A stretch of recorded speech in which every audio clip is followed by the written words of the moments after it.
audience participation first. How many people have seen the documentary about the carbon capture pipelines?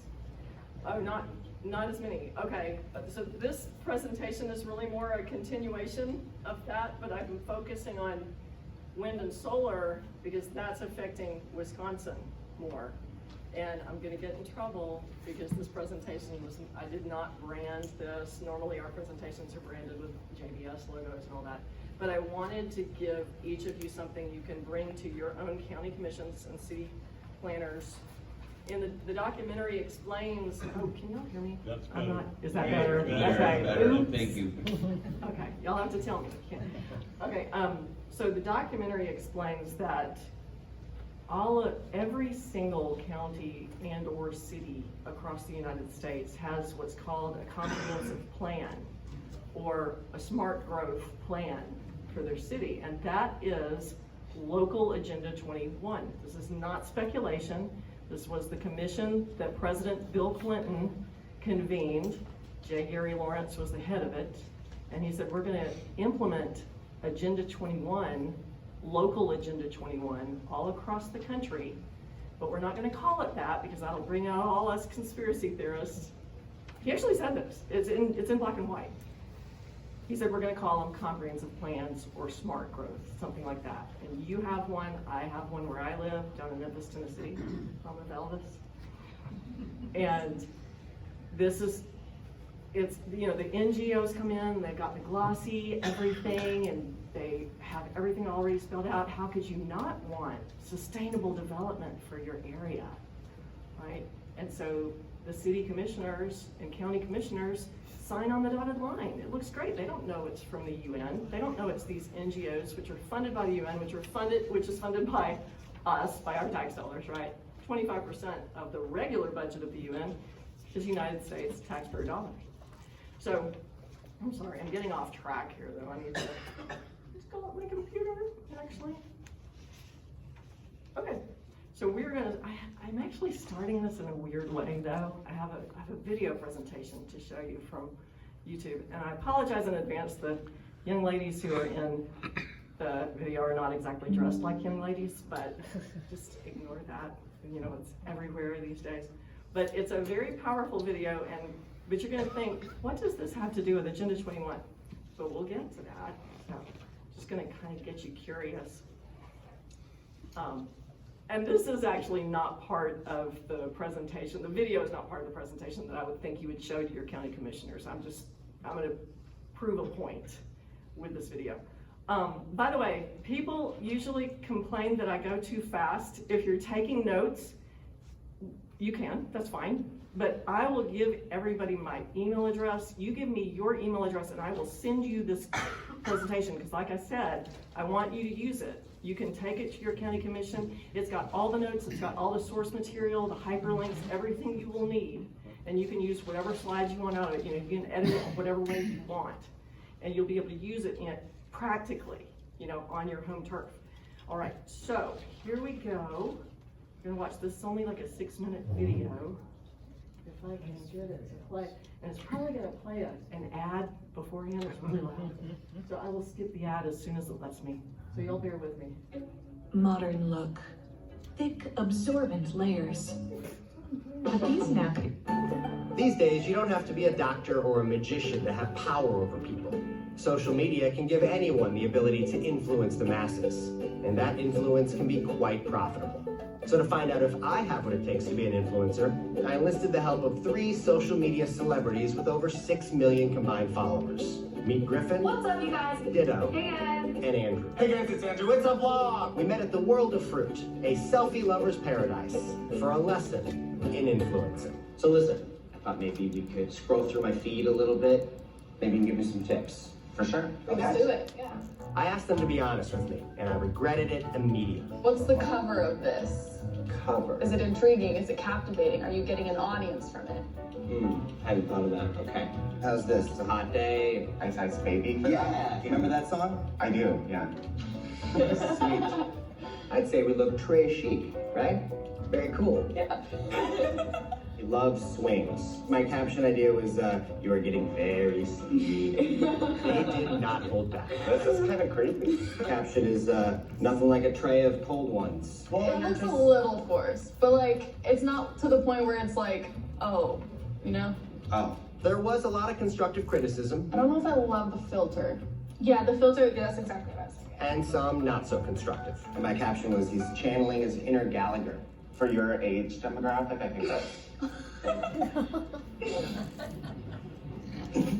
I've always wondered, does being an influencer mean that you are less susceptible to being influenced?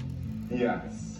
Interesting. Did you guys notice the red cloth behind here? Okay. I was here a week ago, took a selfie. I'll give you guys a little peek here. Just wanted to, whet your appetite. Well, basically, it's gonna be my first endeavor at being an influencer. Okay. Speaking of which, since these guys get paid to promote products, I posed a challenge.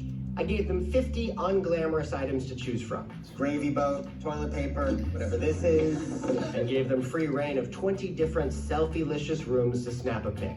Before I showed them my magic, I wanted to see them work their magic. I'm gonna give you guys 5 minutes to start. Now, have at it. Okay, that's not flexible.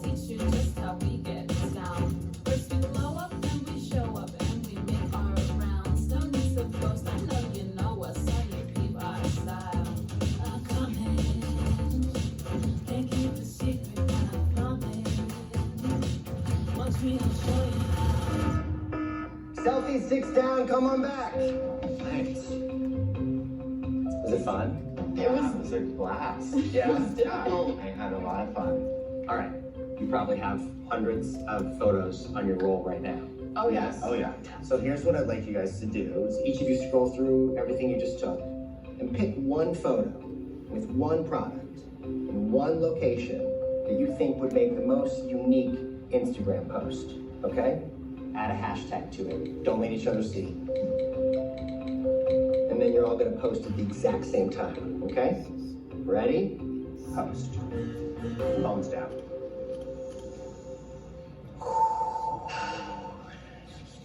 Is the suspense killing you guys? I want to see it. Before we get to that, I'm just curious. Raise your hand if you chose a pic with the stapler. Hemorrhoid donut. First aid tape. A sexy coat hanger. Raise your hand if you chose the ice cube tray. Wait. Drama.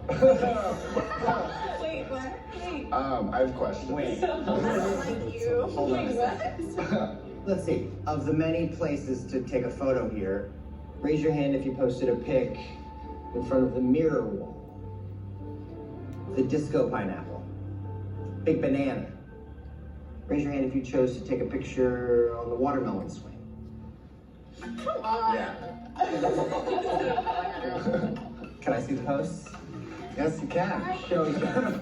I don't like this. Go? Wait, are you kidding me? Yeah, what? I'm sorry.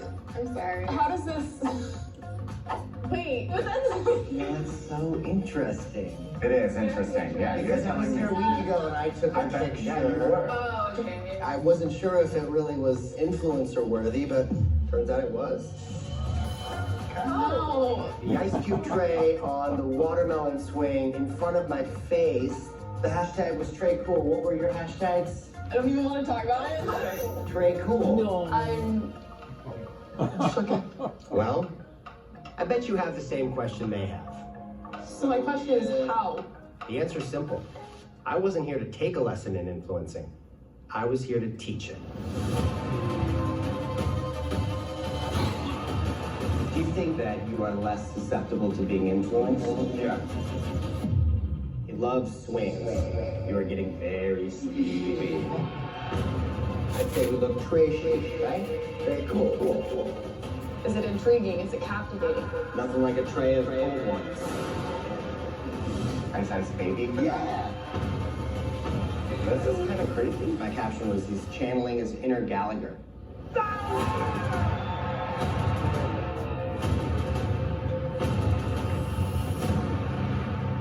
Oh, I don't like this. Why are you in my brain?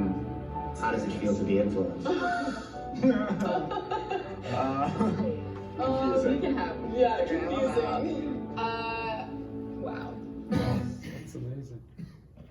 Wow. How many people were impressed by that? Very nice. Wow. How many people think it might have been staged?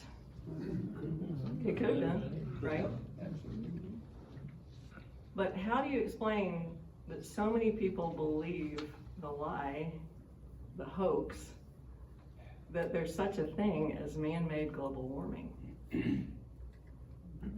And I want you to consider too, if I can find my mouse, I have two screens here. I want you to consider too that when you sign the terms of agreement, when you upgrade your operating system on your smartphone or you upgrade an app, you are giving social media permission to do this to you. Okay? It's been proven time and time again. Facebook has gotten in trouble in the school of popular opinion, you know, not in trouble with the law because it's not against the law. You gave them permission to do this time and time again. This was in 2012. Facebook bragged about its experiments by rigging people's news feeds to evoke a positive or negative response, and this was to get people to click on different things. And Meta, which is the company owned by Mark Zuckerberg, Facebook, Instagram, WhatsApp, Messenger, a lot of social media apps, it brags on its website. This is something published this year about how it manipulates its users. You can go on the website and read it. Again, 2017, the Australian obtained leaked documents from Facebook executives reporting that they monitor posts to determine users' moods and to target them based on what they're following, what they're saying, what they're talking about. Meta deliberately targets especially the young to ensnare them.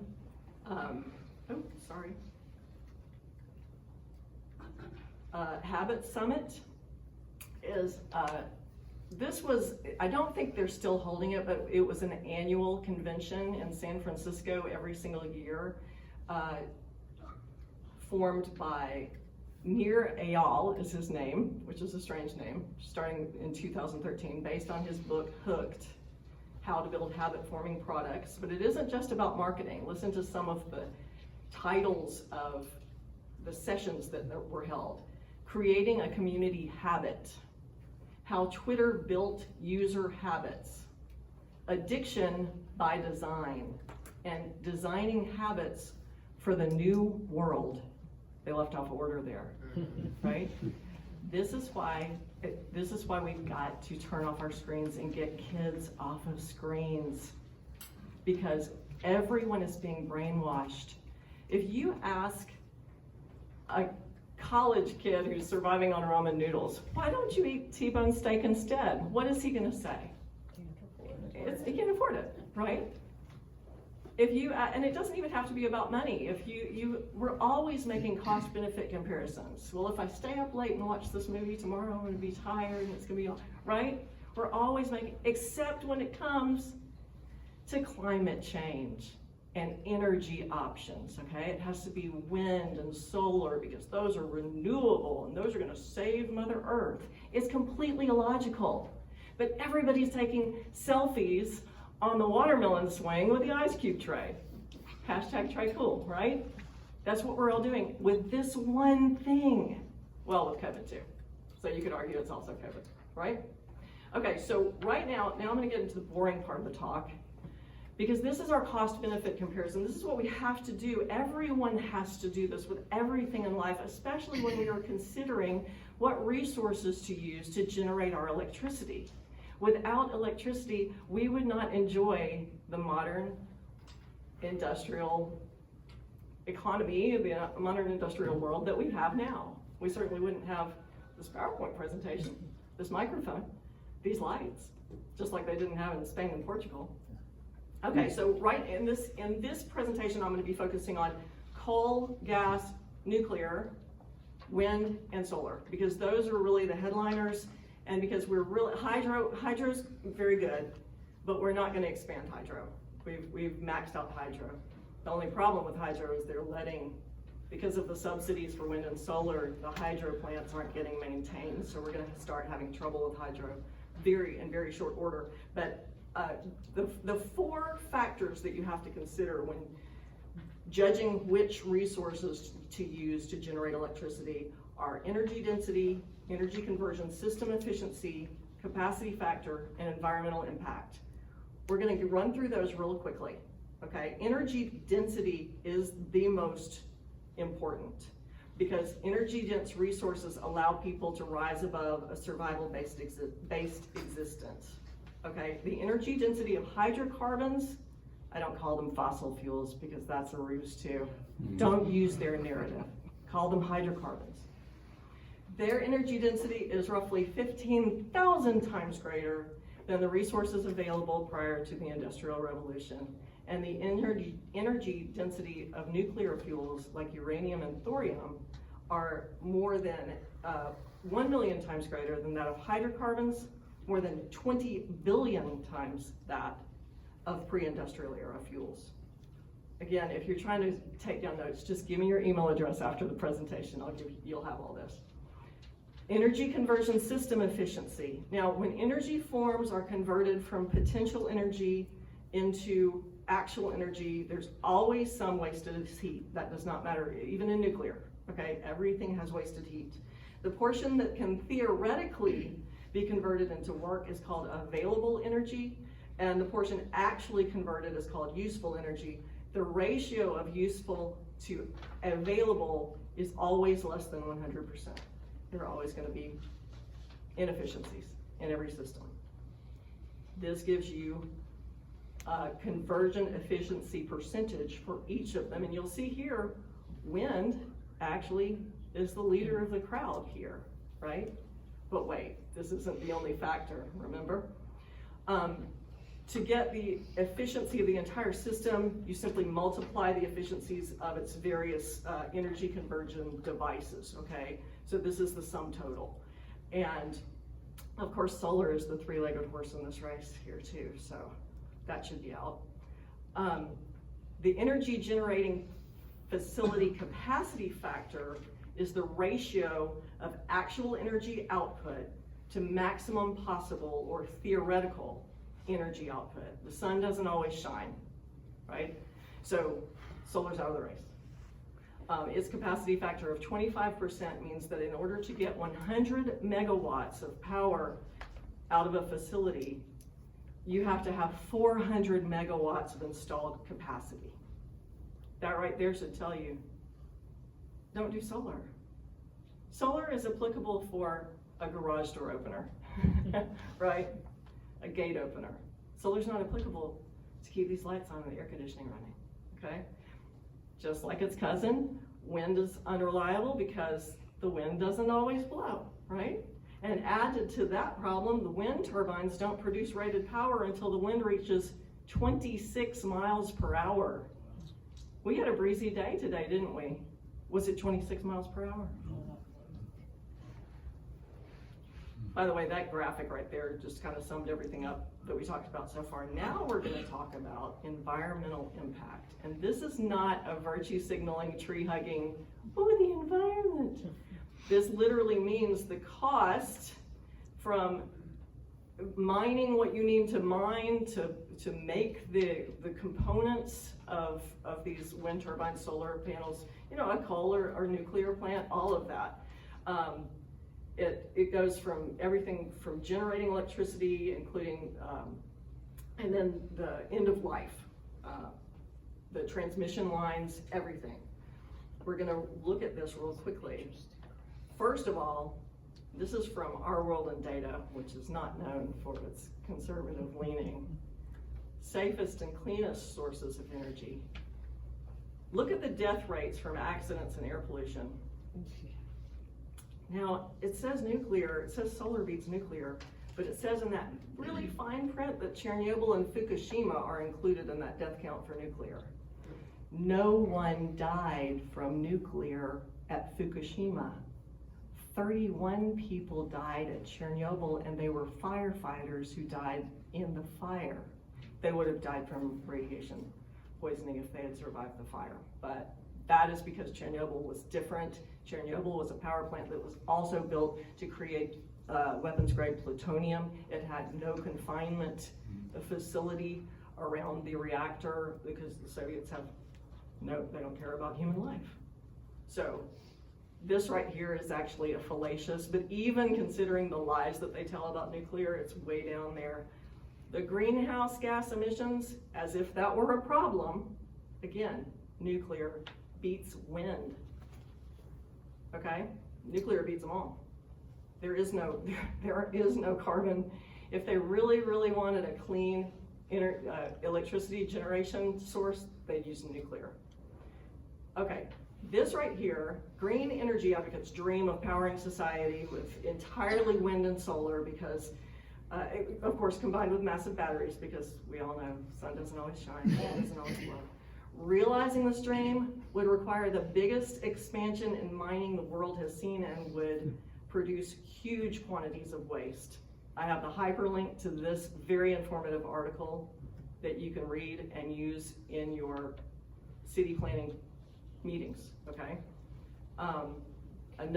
The Princeton University Net Zero America project admits that to achieve their goal of phasing out fossil fuels by 2050, we'd have to triple our electric grid.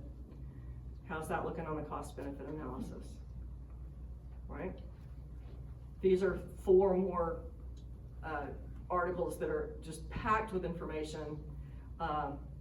Mines, Minerals, and Green Energy, a reality check by Mark Mills at the Manhattan Institute. Again, these are very well-known, respected, widely respected sources, okay? The Geological Survey of Finland authored a study warning about the demand for these minerals to supply renewables would exceed not just existing and planned global production capacities, but would also exhaust all known global reserves. Not a smart idea for counties to be implementing this. Wind does not meaningfully add power by the late Dr. J. Lair. And that's available at CFACT. And then this Roadmap to Nowhere is a book originally published in 2017, and they're coming out with a new edition of it this year. So this is going to be the most up-to-date information on the topic. They also bring up the costs associated with at least 500,000 miles of new transmission lines to connect wind and solar facilities to an all-renewables grid. How's that cost-benefit comparison looking now? This chart is from a 2022 report of the International Energy Agency called The Role of Critical Minerals in Clean Energy Transitions. And you can see that eliminating hydrocarbons and nuclear in favor of wind, solar, and batteries would require a massive worldwide increase in mining for lithium, copper, nickel, manganese. You can see the list there. By the way, all this mining requires diesel fuel because battery-powered trucks can't pull it, right? And hydrocarbons are also required to produce all of the concrete, steel, the plastics, the purified minerals for green solutions. This is also from the same report. Look at the geographical concentration of where all these essential minerals come. The green is China. You see the yellow is the Democratic Republic of Congo. You see that little bitty portion in orange? That's us. Do we really want to increase our dependence on these countries? This is from mining.com. In 1939, Congress passed the Strategic Minerals Stockpiling Act, so we'd have what we need of 50 minerals for military, industrial, and civilian use, okay? By 1954, we were 100% dependent on imports for 8 of them. Today, we're 100% dependent on imports for 12 of them. How did that happen? Because our federal government has regulated them out of existence here. And this is planned. This is planned. And we are largely dependent on imports for another 31 of them. That's 43 out of 50, or 86%. And many of these are needed to make solar panels and backup energy storage batteries, so it shouldn't surprise us that China is the world leader in manufacturing these items, right? That's what you see in that chart right there. Look at this. This is backwards. The chart closest to me is 2010, and the one over there is 2021. The light blue is China. These are solar photovoltaic manufacturing capacity by country and region, from a comparison of 2010 to 2021. That's scary. This is data from 2022 from the website visualcapitalist.com. You see right there, China is the leader of battery cell production. 77%. This is not good. Global wind turbine makers in 2023, the top five, 4 of the top 5 are Chinese owned. They're in China. Vestas is the only one. And the 4 that are Chinese owned make up more than 50% of production. We don't want this. Let's talk about wind turbine blades. And I'm not even gonna get into, David, you said that somebody's in the audience who knows a lot about, is that you? You know a lot about the health impacts. And I'm not even talking about this just because I'm looking at more of a financial cost. But if y'all have any questions about the health impacts of wind, we have an expert right here in the audience that we can. So-called. That's okay. I fake it too. Wind turbine blades, 20-year lifespan for onshore wind, 10-year for offshore. Look at the measurements there. They're piling up in landfills because so far the federal government is not subsidizing the recycling of them. There are companies that are waiting for that to happen. Using wind to generate all the power America needs would require 2.12 million turbines on more than 500,000 square miles of land. That's my little Google Earth shape that I put to show you how much land that would require. Protecting the environment from the Green New Deal by the Heartland Institute. That's something to reference there for you. Again, I have all of these references and hyperlinks in the PowerPoint. This looks like a nice company. Are we recycling batteries? Doesn't that look like a nice company? That's not a company, it's an agency of the federal government.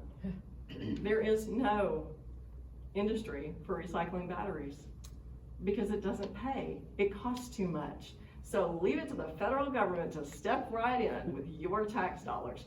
Listen to this. Okay, this is what it says on their website.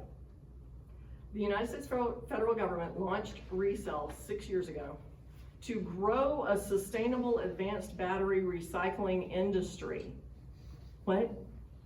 It's growing the industry because it doesn't exist on its own, and it wouldn't exist without the subsidies, right? Let's talk about solar. Again, 20 to 25 year lifespan for these photovoltaic panels, and that's not an average, that's a max. They don't even last that long usually, okay? They're filling up the landfills too. There are toxic chemicals in them that could affect water tables. To recycle them, it's $20 to $30 per panel. To send them to landfill, it's $1 to $2 per panel. So do your cost benefit analysis on that. What are they doing? They're sending them to the landfills. Okay.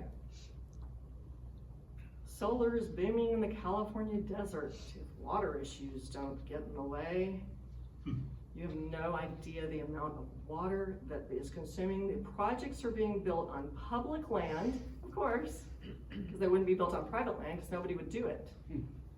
By the Department of Interior's Bureau of Land Management. The federal agency knew the construction of the solar projects could impact local wells and may even be overdrafting the aquifer beneath them, according to former BLM staff, studies on the basin, and public documents from the agency's environmental assessments of the projects. They know they're draining our water. They know they're draining our aquifers. And then there's God. He sends hail. He's such a lovely God. And this is what happens to solar panels when hail touches them, or rather pellets them, right? So But if your energy, your electricity is dependent on those solar panels, you better hope that the weather holds out, because you're not gonna be, I mean, look at that. Those aren't working, those aren't generating electricity. What happened when the weather didn't stay nice to Texas in 2021 was the Great Texas Freeze. It was known as, what was it, Uri, Winter Storm Uri. And you see how much of the country was affected. That's a map from NOAA, and of course, obviously, Canada and Mexico were affected too. The conservative numbers of the death toll in Texas during that storm are 250. I've seen them as high as 700 people died in Texas because of the freeze. And why did they die? Because the power went out. And why did the power go out? I'm about to tell you. This is why. This is the Texas electricity generation portfolio in 2021. About half of Texas wind turbines. Now that's almost a quarter of Texas electricity is generated by wind. Texas is a darling with the World Economic Forum. The state of Texas has gotten awards from all of these environmental groups for all of the wind that it uses in its portfolio. Almost a quarter. Half of those wind turbines froze during that storm, so they weren't generating electricity, right? So why not just ramp up the coal and the nuclear and the natural gas production? Well, ERCOT wanted to. ERCOT is the Electric Reliability Council of Texas. They're the frequency chasers. They're the ones who keep the grid stable, or try to, right? So ERCOT, this is an emergency, right? This is a huge weather emergency. ERCOT petitions the federal government, the U.S. Department of Energy, asking it to waive the regulatory quotas so it could ramp up production to weather the storm. Is this a free country? What was the state doing petitioning the federal government? Can we please generate electricity during our winter storm? So ERCOT said no, because that would result in too many greenhouse gas emissions. Can you see, these people are taking selfies on the watermelon swing with the ice cube tray, right? This is what ERCOT said. Because the additional generation may result in a conflict with environmental standards and requirements, I'm authorizing only the necessary additional generation. And you're like, oh, okay, good. Purchase energy from outside the state. Look at those other states. They had to first purchase all energy from outside of the state that was available. Next, after you've exhausted that resource, you go to generators, which use diesel fuel. You go to solar panels. Do you remember what the sky looked like during that winter storm? And battery power to keep the heat on. How often do you have to charge your phone? Anybody who's unfortunate enough to have an electric car, how often do you have to charge it? And what do you need? Coal, oil, natural gas, nuclear, right? Only as a last resort could they fire up coal and natural gas, but plants would be taxed for their excess emissions. Moreover, power generated in excess of federal emissions limits had to be offered at a price no lower than $1,500 per megawatt hour. And by comparison, a year before, the cost was $18.20 per megawatt hour. That's in that letter. Incredible. An 11-year-old boy.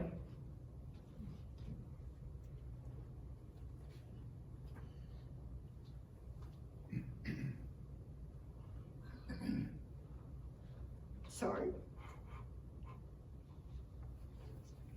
If you can imagine going in to your son's room, he's dead because you didn't want to emit any more greenhouse gases. A mom and her 8-year-old girl, now granted, who would start their car in the closed garage? Everybody should know not to do that, but obviously they didn't know. They died. 63-year-old Army veteran emptied his savings to pay his $16,000 plus electric bill for that month. That's what happened. But at least there wasn't any more carbon dioxide emitted, right?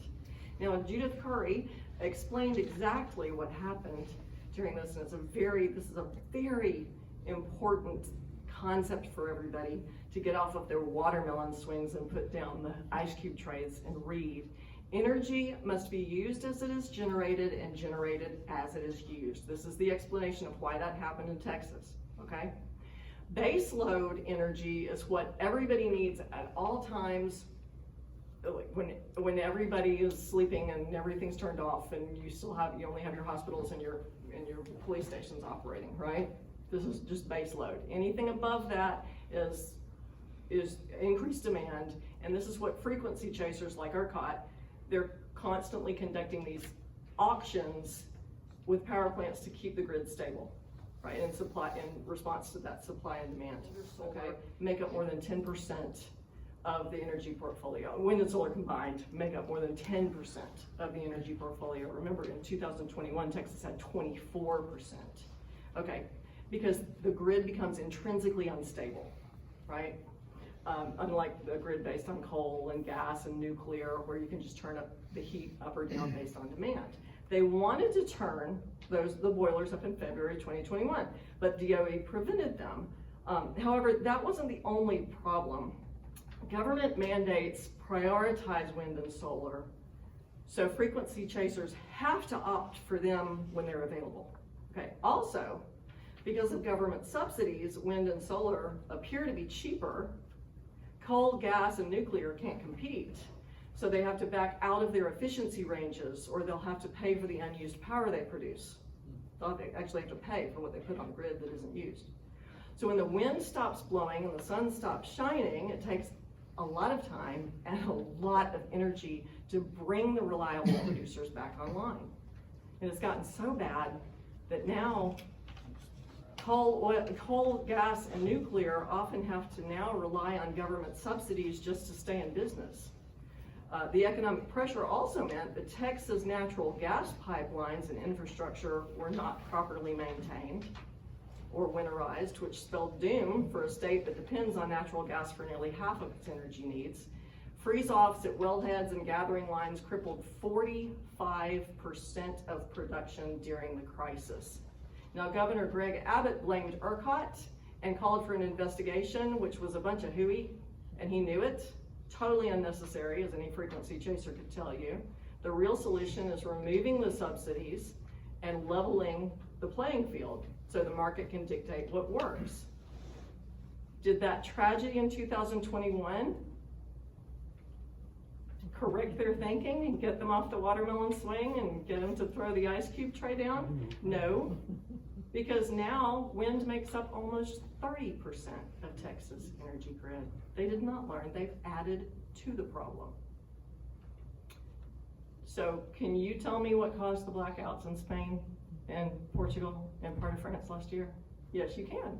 That's exactly what caused the blackouts. So much of their energy portfolio is based on renewable energy. Isn't that a fancy word? This is another article that I have the hyperlink here, and you'll want to read this. It's a very, it's long and very technical, but this is a guest post on Judith Curry's blog.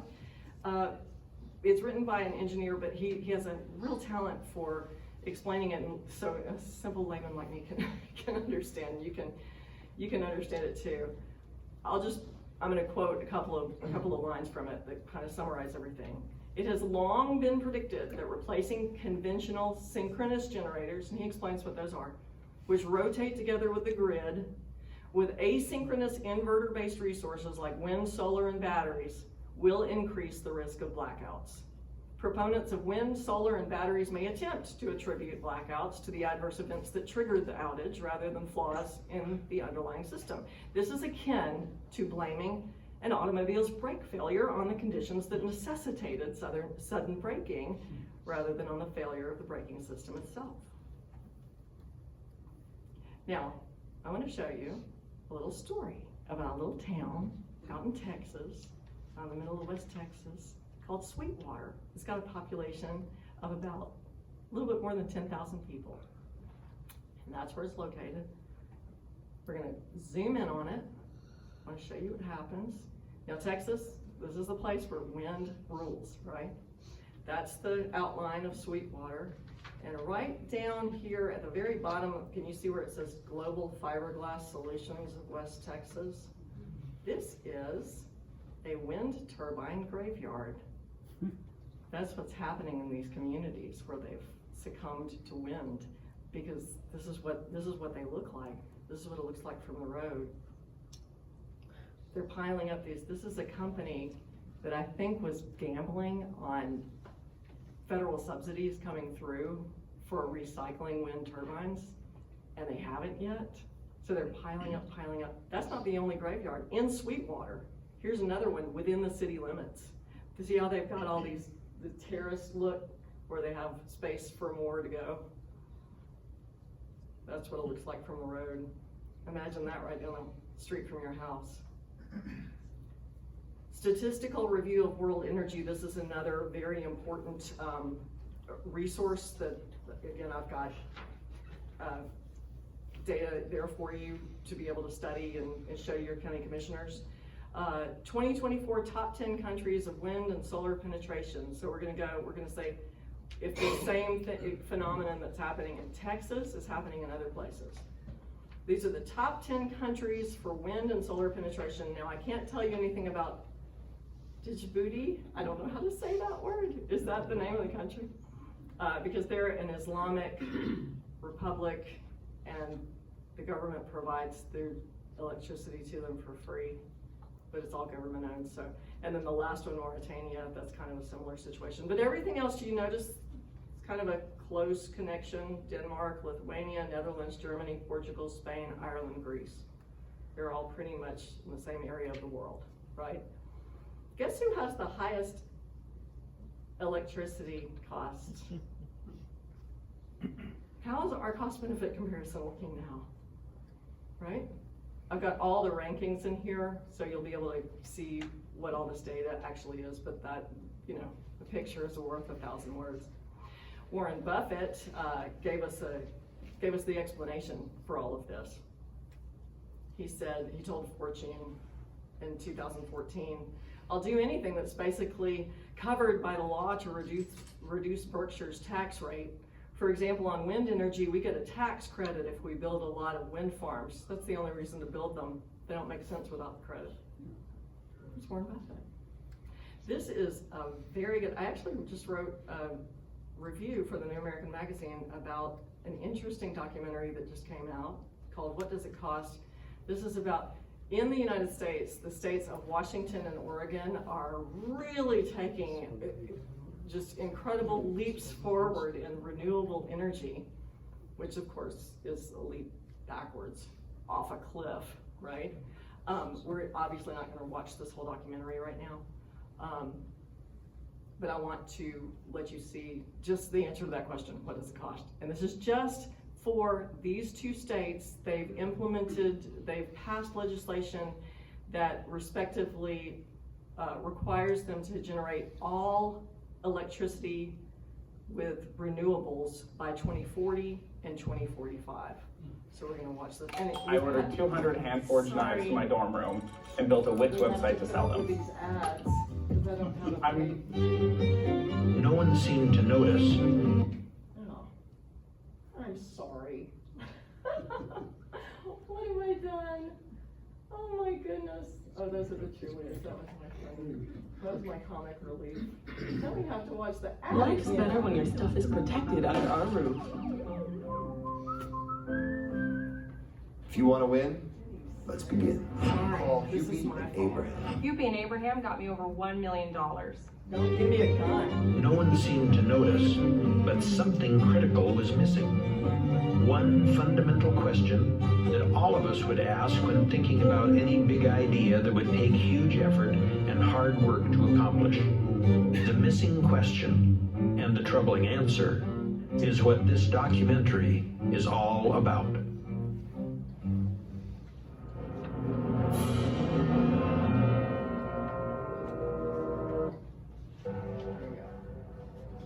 So now we have all the pieces to the puzzle, and we just need to do the math. Remember that a megawatt is 1,000 times more than a kilowatt, so we must compute accordingly. First, we multiply the amount of new capacity needed for solar, wind, and storage by the costs of constructing that capacity. Then we add the cost of new transmission lines by adding new wind and solar capacity multiplied by the average cost assumed in the new report. This gives us the construction cost of required new generation and transmission capacity. But we also need to recognize that the solar and wind assets that have already been constructed by 2024 must be replaced, because the assets will reach their end of life, which is assumed to be 20 to 25 years, before 2050. So we have to add those replacement costs. Next, the average useful life of storage is only 15 years. This means that all of the storage currently existing or built within the next 10 years will need to be replaced by 2050. To be conservative, let's assume that from now until 2035, we will only build about 15% of the total storage needed, which means we will build 85% between 2035 and 2050. According to the report, we now need to adjust all of these average costs by adding 4% to reflect the cost premium in the Pacific Northwest. This gives us the total construction costs to supply new solar and wind generators, battery storage, and transmission needed by 2050. But now we have to add the costs of operating the assets, including maintenance. Then we can't forget the taxes that must be paid on these assets. And finally, we need to account for the costs of financing, both the interest on debt as well as the regulated return on equity that utilities are entitled to charge on their new assets. Are you ready for the grand total? $1 trillion. But what does 1 trillion? That is for 2 states. That's not for the country, it's not for the world, it's for 2 states. This is not a good cost benefit. Where is my mouse? Okay. $1 trillion.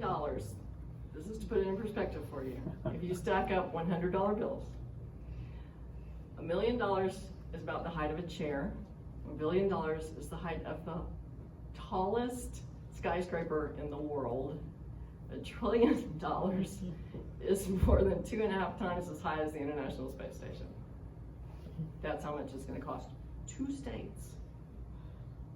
So these are the net zero cheerleaders, right? You see a lot of familiar faces there. Antonio Guterres of the United Nations, and Jeff Bezos, and Elon Musk, the Doge darling. He wouldn't be where he is without government subsidies, by the way. And you see Al Gore and AOC and all the others, Bill Gates. They know. Al Gore knows. He said within the decade, in 2005, he said within the decade there will be no more snows on Mount Kilimanjaro. And that's a picture of Kilimanjaro in 2024. He knows that. He knows he was lying. They know that Glacier National Park had to remove the signs that said its glaciers would be gone by 2020. They know that in 1913, this is what Glacier National Park looked like. You know what those Indians are thinking? Man, I'm glad those glaciers are receding. Right? This is an article, UN predicts disaster if global warming not checked, by the Associated Press. Entire nations could be wiped off the face of the earth by rising sea levels if global warming trend is not reversed. The Associated Press was quoting UN bureaucrats in this article, and these are quotes from them. Coastal flooding and crop failures could create an exodus of eco-refugees, threatening political chaos. Governments have a 10-year window of opportunity to solve the greenhouse effect before it goes beyond human control. As the warming melts polar ice caps, ocean levels will rise by up to 3 feet, enough to cover the Maldives and other flat island nations. Coastal regions will be inundated. 1/6 of Bangladesh could be flooded, displacing 1/4 of its 90 million people. 1/5 of Egypt's arable land in the Nile Delta would be flooded, cutting off its food supply. The date of that article was June 29th, 1989. And in 1999, the Maldives were still above water. And in 2009, they were still above water. And in 2019, AP reports, UN chief says total disaster if warming not stopped. Get off of the watermelon swing. Put down the ice cube tray, for pity's sake. When are people gonna wake up? We live in a brainwashed world, and we've got to stop it. Turn the screens off, for pity's sake. The warming effect of each molecule, this is another thing the global warming cheerleaders, the net zero cheerleaders know. The warming effect of each molecule of CO2 declines as its concentration increases. This is akin to in the winter, it's really cold and you put on a blanket, it feels really good, right? Put on 2 blankets, it feels very good too. 3 blankets, that's good. By the time you get to the 10th blanket, it's not really increasing your comfort, right? You're as warm as you're gonna get. That's called a logarithmic effect, and that's the same effect of CO2. This is demonstrable, we know this, and so do the net zero cheerleaders. They have an agenda. They know that in 2016, NASA announced that CO2 is responsible for 70% of Earth's increased greening through a process called CO2 fertilization. This report said that 1/4 to half of Earth's vegetated land has shown significant greening over the last 35 years, largely due to rising levels of atmospheric carbon dioxide. And it's continued on. This was a report from 2025. Fresh evidence emerges that global vegetation growth reaches new highs due to increased CO2 fertilization. The net zero cheerleaders know this. CO2 is good, it's plant food.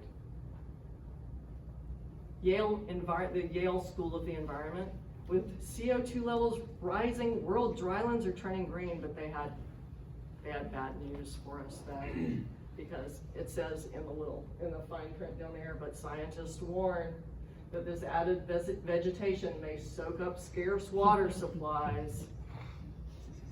Vegetation is becoming much better at using water in a world in which CO2 levels continue to rise. Yale knows this.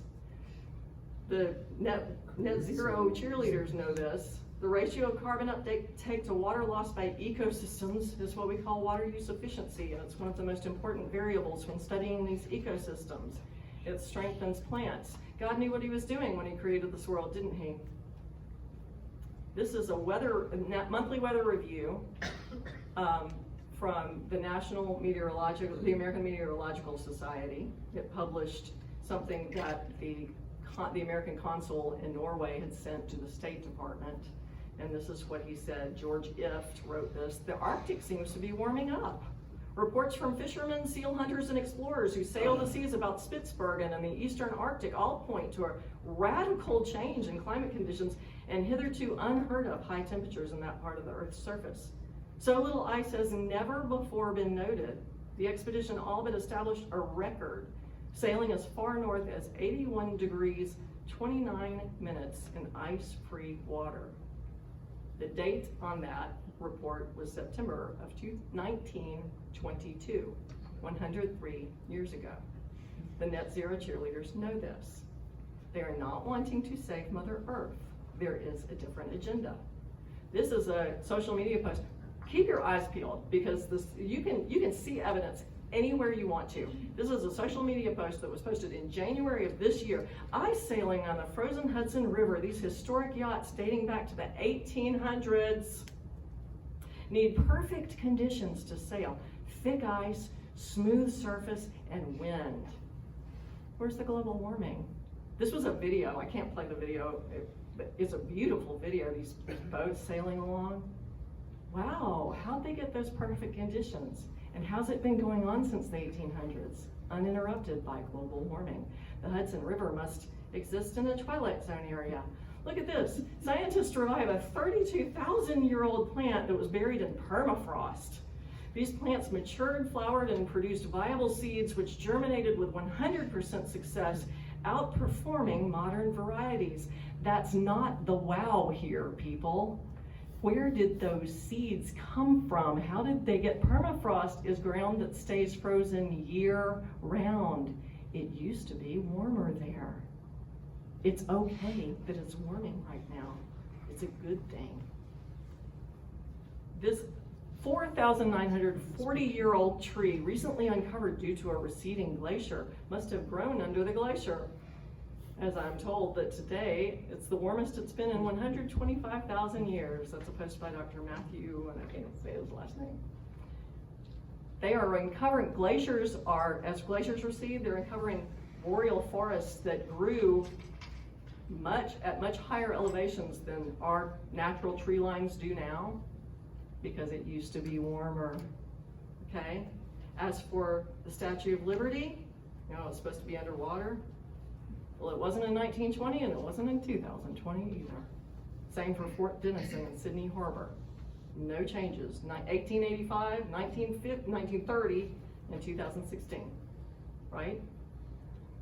This is another phenomenon. Have you seen this on your local TV, on your weather reports? This is from 2017. Now, granted, I used this from Germany because it's so obvious. This was the best example I could come up with because it's the same news program and it's even the same meteorologist. In 2017, she's reporting on their summertime temperatures. In 2020, look at the numbers. Just to give you as a frame of reference, 30 degrees Celsius is 86 degrees Fahrenheit. 20 degrees Celsius is 68 degrees Fahrenheit. Whew, boy, 68 just got a lot hotter.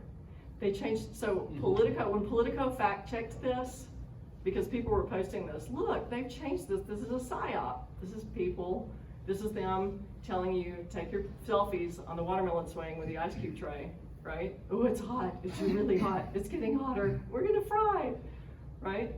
Politico fact-checked this and they said, no, there wasn't anything psyop about that. They just changed their color code. Yeah. It's like, yeah, that's what we said. Why didn't they change it to purple, So why are we saving Mother Earth when she doesn't need saving? We know there's not a climate crisis.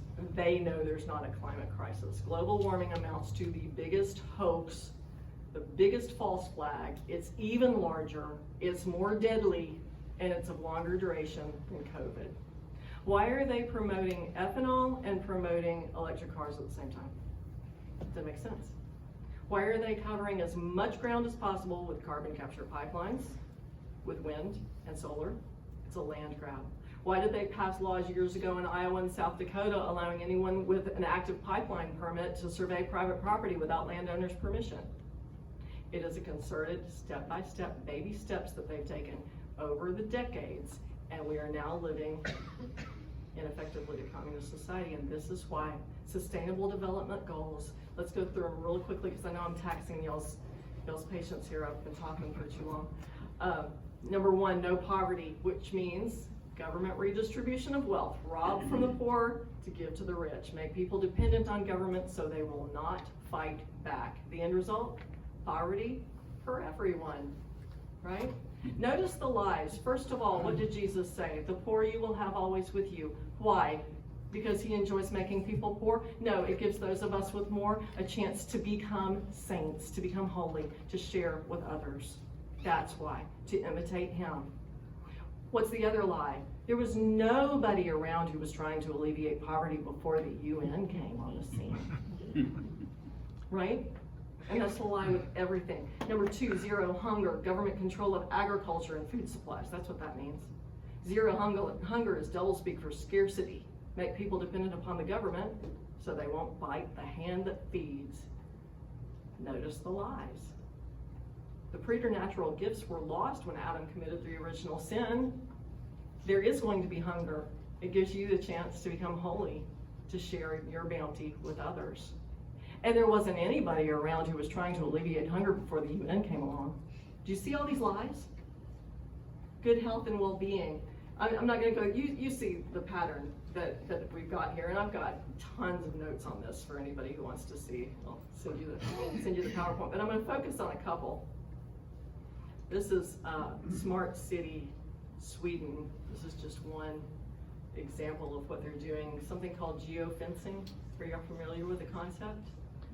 They're using Geofencing is a virtual fence that controls vehicles' movements within a geographical area by restricting vehicles from moving outside specific areas such as daycare facilities and schools, and controlling the speed limit.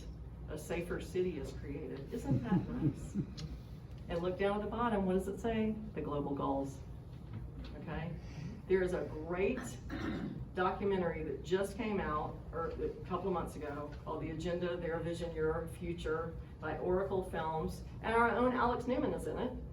I'm not gonna play this. I put this in here so you'd have it. Watch. It's a longer one. It's like almost 2 hours, but it goes through every single one of those sustainable development goals and tells you exactly how they are already implementing it. We are in the 11th hour.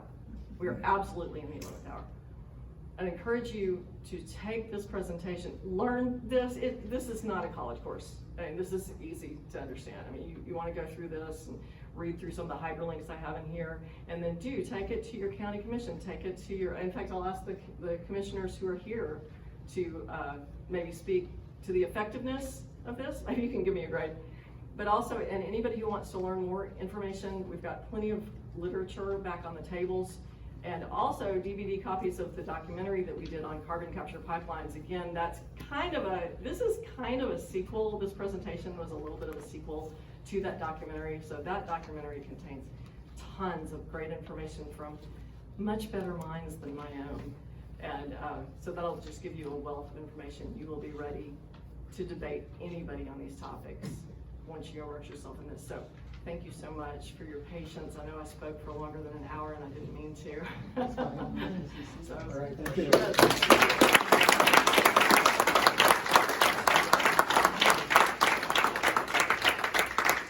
So we are going to pass the ammo bucket, I believe it still is, if we have it here, to get some donations for putting on this event and honorariums for speakers and printing flyers and doing the things we do.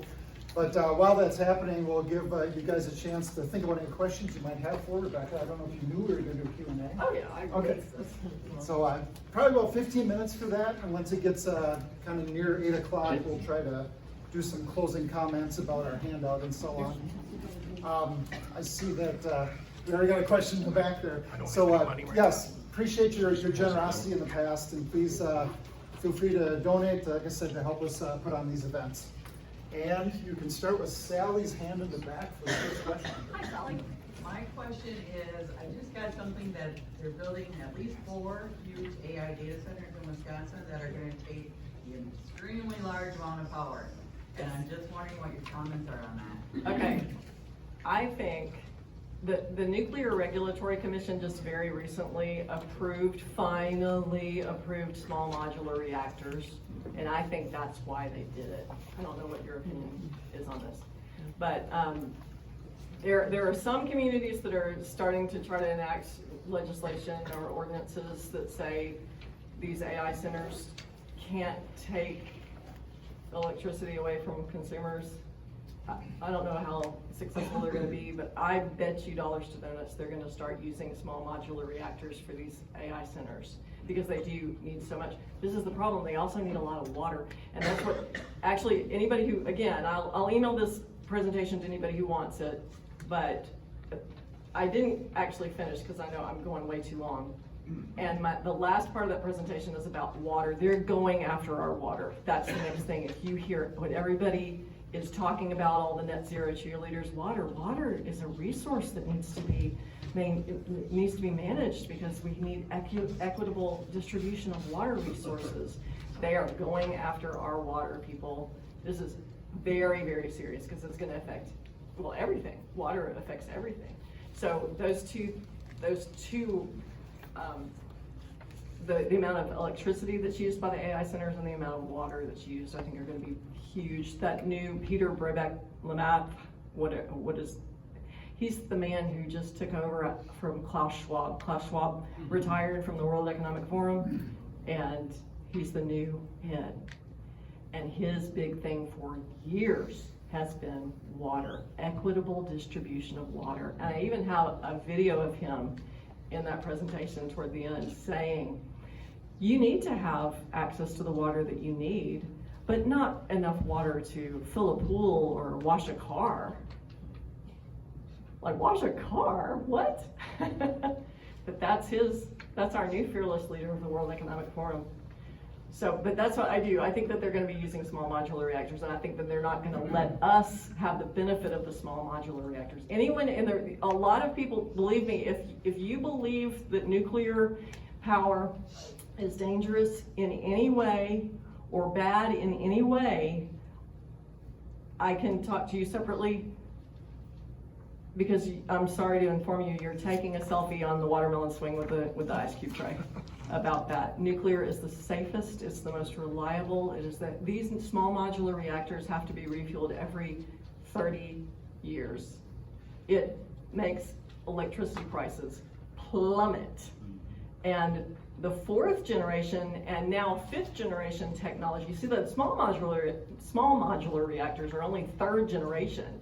We are way behind China and Russia in our nuclear technology. The 4th and 5th generation uses spent fuel from the 2nd generation nuclear as its fuel. I mean, that's how great the advances are in nuclear right now. And our we'd be paying pittance for our electricity if nuclear were unshackled. And the reason we don't have it is because it's so shackled by the Nuclear Regulatory Commission. Do they keep the fear of that like it's back in the 1950s that the reactors are, and like, right. You know? It's the same people who are telling you that nuclear power is dangerous are the same people who told you that duck and cover was a solution to nuclear bombs. Your desk will protect you. Duck and cover. Yes, sir. When you say they're coming after our water, do you mean the Great Lakes or something else? Oh, I mean the aquifers. The documentary on carbon capture pipelines explains this really in depth. The amount. Because if they're coming after aquifers, they're already too late. I know. Oh yeah. I can see Great Lakes. The Rockefeller's have been watching a lot. Absolutely, absolutely, and that's what I don't know how that's going to play out. Joe, you might have a comment on that. You don't, or maybe somebody in the audience has a comment on that. But yeah, if they drain the aquifers, that's not easily replenished by the next big rain. That takes years and years to replenish an aquifer. I live in Memphis, like I said, and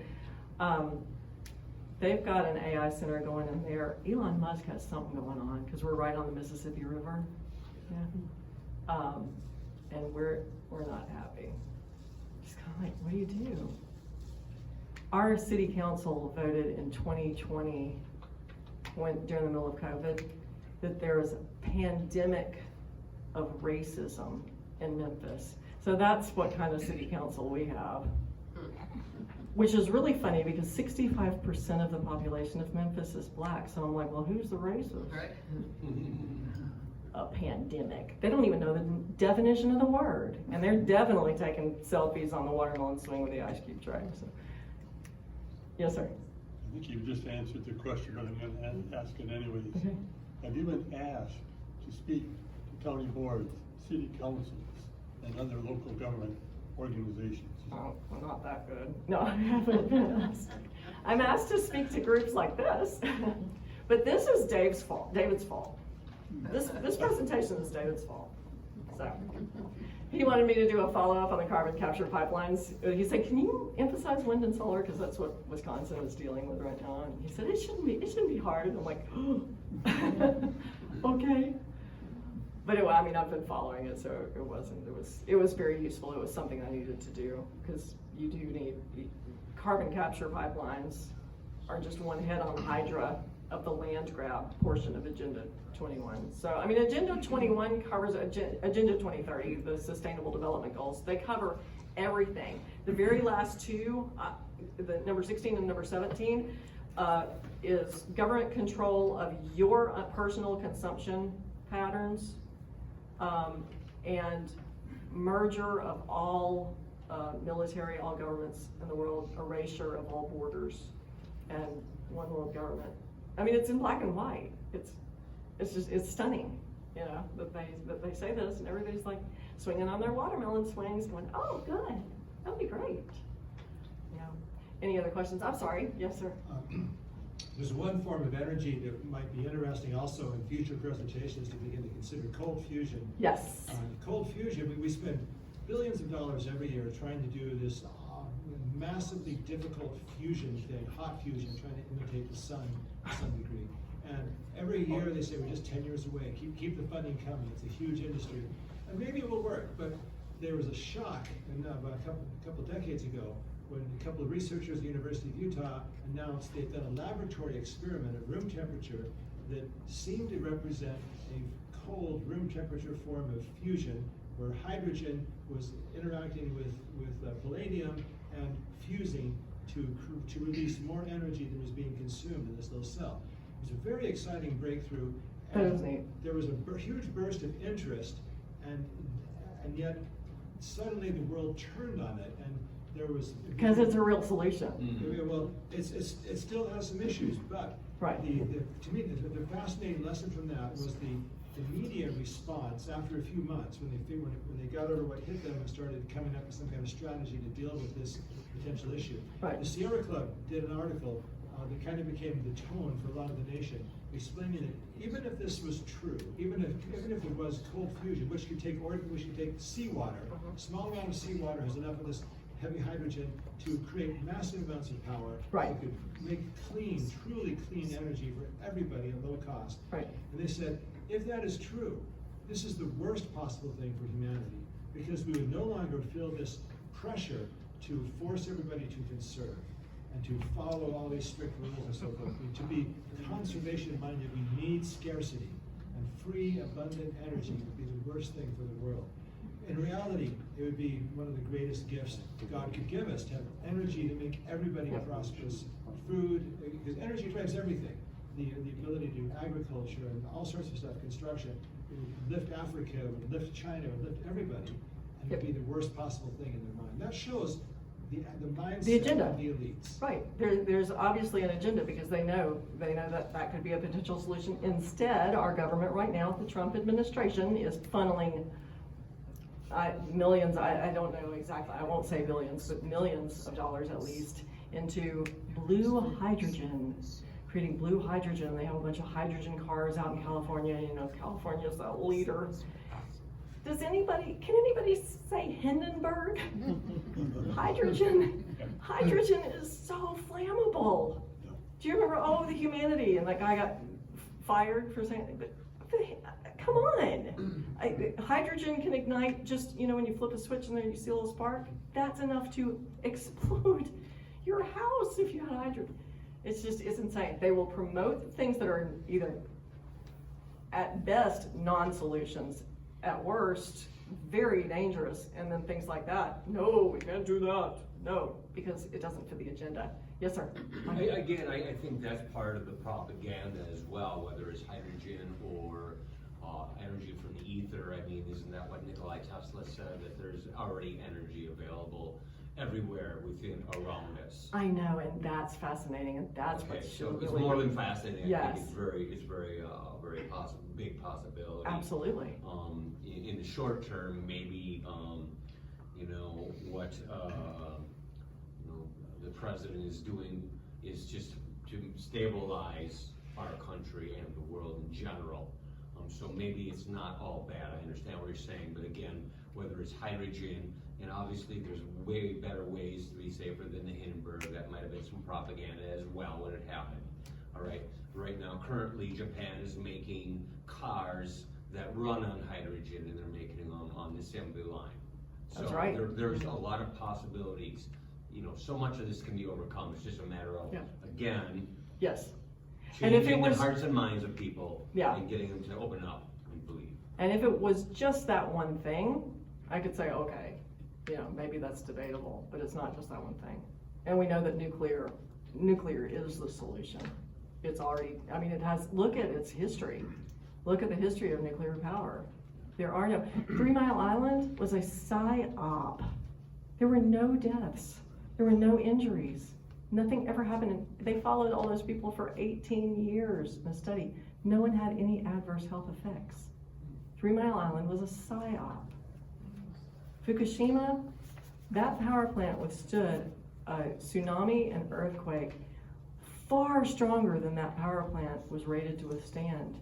And there was not one, the highest dose of nuclear radiation that anyone got at any point was not even equivalent to a full body CT scan.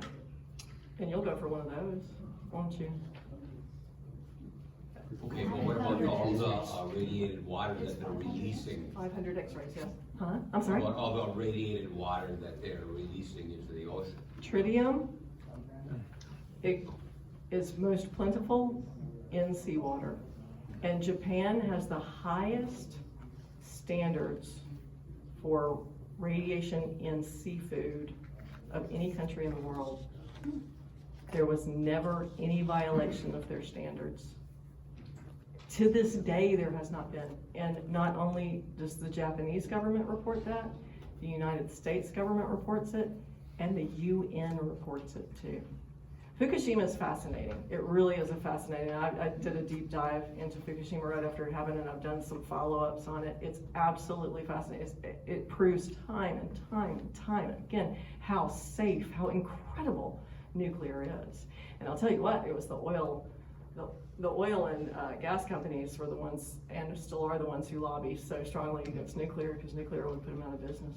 So it was a psyop then, mostly in regards to sense then? Well, Fukushima, 3 Mile Island, I believe, was total psyopic. Look at when it happened 1 week after the premiere of the China Syndrome.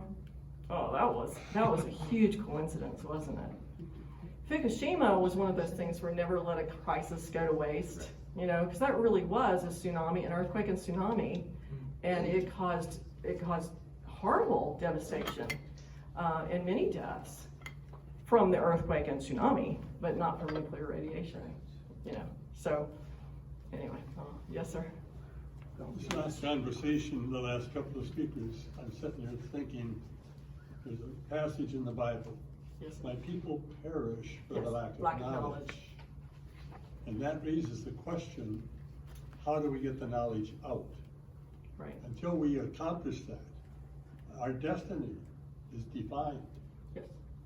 And that's why I think it's so important. I think the county commissioners here would agree to work with your county commissioners, your city planners, and get them to understand this. Yes, ma'am.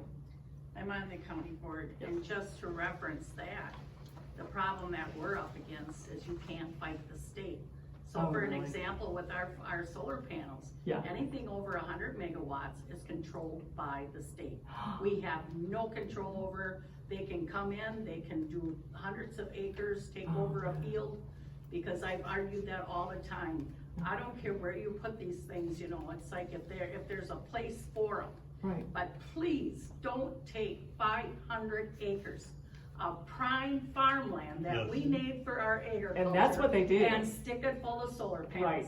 Because they offer the farmer all these thousands of dollars that they can put that on their land. And Exactly. that's why they do it. And so we're fighting. We wanted to have our own ordinance. We couldn't. We have our local ordinance, but only up to 100 megawatts. So all they have to do is install 100 megawatts and they're out. Yep. It's out of your hands. We have no control no more. Wow. They took it all away from us. Well, that means go to the state too. Go to the state level with this information. Yeah. That's the only solution I see. Do you have a comment on that? Yeah, just to add that there's our study showed that there's 70,000 acres under easement for solar or wind in just southwestern Wisconsin. He said there's 70,000 acres in just southwestern Wisconsin Maybe under easement. Four counties, maybe. In 4 counties. Is that driven by the stewardship fund? Is that driven by the stewardship fund? No. That's I different? don't think so. Okay. No. It's just wind developers and solar developers going and getting easements. Usually they tell landowners, they don't know yet if it'll be wind or solar. They just get the easement. Yeah. And then they have a monopoly, so nobody else can go to the farm and ask, offer bigger price or anything. Can y'all hear him? So, You can't hear him. Oh. They can't hear you. You need to come up and get the mic. There's, I'm trying to remember, I think we have some resources on conservation easements. I'm pretty sure we do back there, Yes. but I'm struggling to remember. Steve Kinkle's article about carbon capture pipelines, that's a good place to start. And yes, we have reprints of that back there. Peter, do we have anything else that deals specifically with those conservation easements? back there. It's in the documentary. We talk about the easements in the documentary. Yeah, not specifically with conservation easements, Okay. but we do have several other things related to Agenda 2030, and then we also have scorecards for seeing how state legislators vote on various issues, including on environmental related things. That's right. I'm sorry. I was supposed to mention the scorecards, so I'm glad Peter mentioned the scorecards.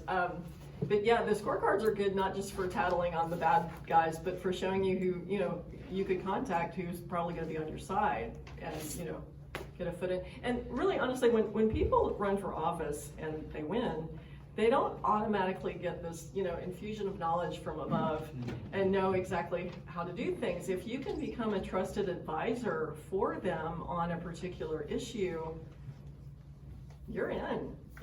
That's even better. You don't have to do all the plug-in for the votes, so you can just be the advisor. Yes, sir. Yes, on the video you said do you have a lot like short 30, 60-second parts to each section?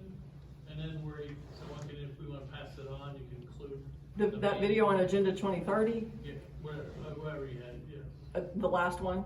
Yes. I have seen on social media, people. Well, I thought you had a video for some of your presentation. Oh, no, that's you're talking about our documentary, the document on CO2 pipelines? I guess. Have we broken that down into like little social media shorts? Yes. We have? Okay. On the JBS YouTube channel, there are multiple short clips. Okay, so on For JBS the YouTube. presentation, I didn't come to the other one, but. Yeah. I'm always. Is it Stand Your Ground something? Oh yeah, Stand Your. Oops. Thank you. Whatever the extension is on Stand Your Ground website has several clips, including That's extended interviews that you did that were excerpted for the movie. So. That's right, we do. Wow, that was a long time ago. I'm sorry, I move on to other things and I completely forget what I've done. So we have standyourground.com. That's right, Peter, isn't it? Standyourground.watch. .watch, I'm sorry. Thank you, yeah. Standyourground.watch, not .com. Okay, I made the mistake, so now you'll remember. So standyourground.watch. But again, after, just write down your email address on a sheet of paper, hand it to me. I'll know that means you want a copy of this, and I'll send you all those links too, like to standyourground.watch and to the JBS YouTube channel, any of those videos that would help. So, okay. All right. I guess we're done. We're going It's to 8 wrap this o'clock. up here. Thank you very much. Okay.